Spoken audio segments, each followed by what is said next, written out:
자, 이재명 후보는 오늘 오전에 경기도 공약을 또 발표했습니다. 이 자리에서 세배 겸 대국민 사과 차원의 큰 절을 올려서 눈길을 또 끌기도 했는데, 그런데요, 처음 보는 장면이 아니죠. 지난해 11월 이재명 후보는 당시에도 사죄의 큰 절을 올린 적이 있습니다. 더불어민주당이 앞으로 더 잘하겠다.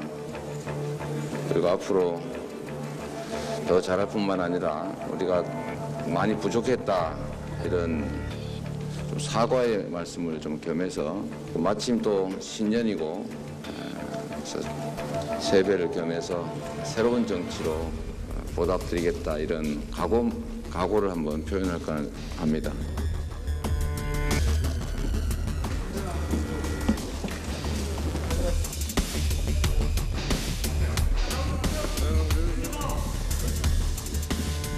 국민들의 그 아픈 마음을, 또 그 어려움들을 더 예민하게, 더 신속하게 책임지지 못한 점에 대해서 깊이 성찰하고 반성하고, 지금까지와는 완전히 다른 변화되고 혁신된 새로운 민주당으로 거듭나겠다는 의미로 제가 사죄의 절을 한번 드리도록 하겠습니다.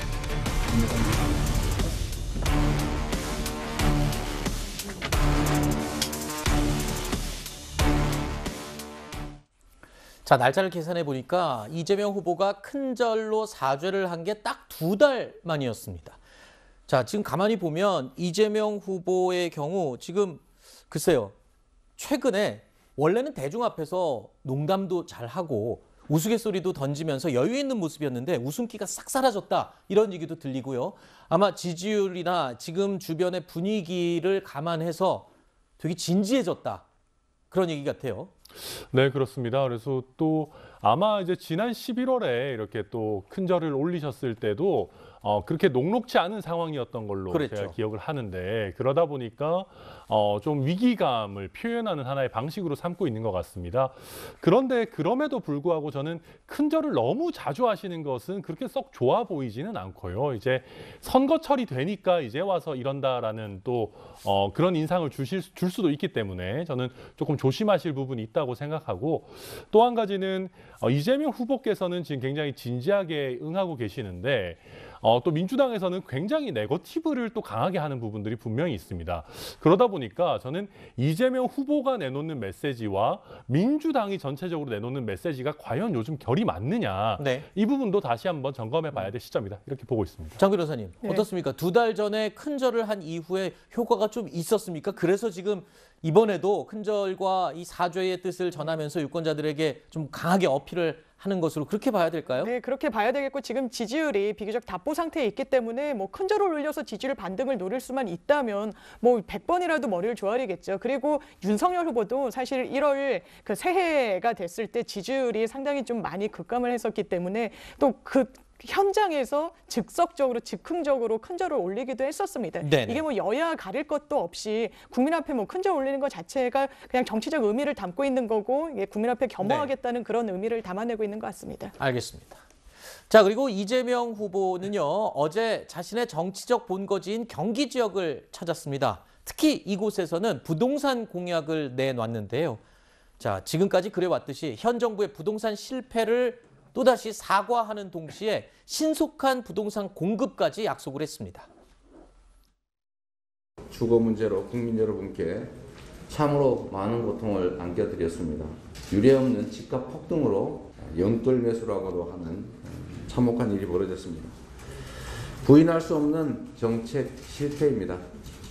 더불어민주당의 일원이자 대통령 후보로서 다시 한번 고개 숙여서 사과드립니다.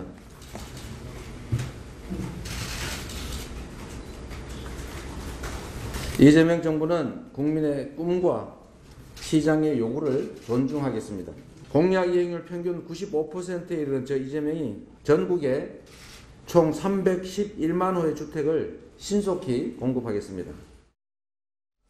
들으신 것처럼 이재명 후보 전국에 311만 호 가구를 공급하겠다라고 공약을 내세웠습니다. 현재 정부의 공급 계획보다도 많고요. 자, 그리고 이재명 후보가 기존에 내놨던 공약의 규모보다도 더 커진 규모입니다. 자, 특히 공급 물량의 30%는요, 무주택 청년들에게 우선 배정하겠다라고 약속을 했는데, 용산공원 인근 부지에 짓는 10만 호는요, 전량, 그러니까 모두 청년들에게 주겠다라는 약속까지 했습니다. 취지는 정말 좋은데, 한마디로 용산 지역은요, 이른바 마용성, 그러니까 마포 용산 성수라고 언급할 정도로 집값이 지금 굉장히 올라가고 있고 또 인기가 많은 지역입니다. 자, 과연 이런 지역의 아파트를 청년들에게 모두 전량 공급하는 공약, 현실적으로 이게 가능할지 궁금합니다. 쉽지는 않아요. 네. 왜냐하면 이제 서울 같은 경우에는 남아있는 유휴 토지가 거의 없잖아요. 택지로 개발할 수 있는 토지가 서울 같은 경우 거의 없습니다. 그러니까 뭐 지금 뭐 그래서 우리가 얘기하는 게 뭐 태릉의 육사 골프장이라든지 아니면 뭐 김포공항을 거기를 다른 데로 이전하고 거기를 택지로 개발한다 이런 얘기가 나오지 않습니까? 그런데 지금 현재 이제 저게 어렵긴 하지만 지금 이재명 후보가 311만 호를 공급하겠다고 하지 않았습니까? 근데 저것도 저는 사실은 적다고 생각해요. 우리가 전체적으로 지금 쭉 정부별로 보면요. 노무현 정부 때 대략 한 30여만 가구씩 짓던 거를 이명박 정부 때 50여만 가구까지 늘었거든요. 그리고 그 박근혜 정부 때 70만 가구까지 늘었습니다. 그게 지금 문재인 정부가 와서 다시 40여만 가구까지 줄었습니다. 그걸 다시 벌충을 하려면은 적어도 매년 제가 보기에는 매년 70만 가구씩 이상씩 지어야 됩니다. 근데 311만 가구, 만약 70만 가구씩 5년간 지나고 7호 35, 350만 가구잖아요.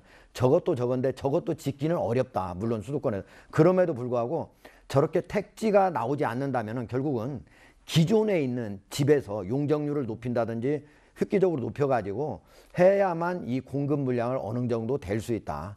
어쨌든 어렵지만은 저렇게 더 늘려야만 집값을 잡을 수 있다는 건 분명한 사실입니다. 알겠습니다.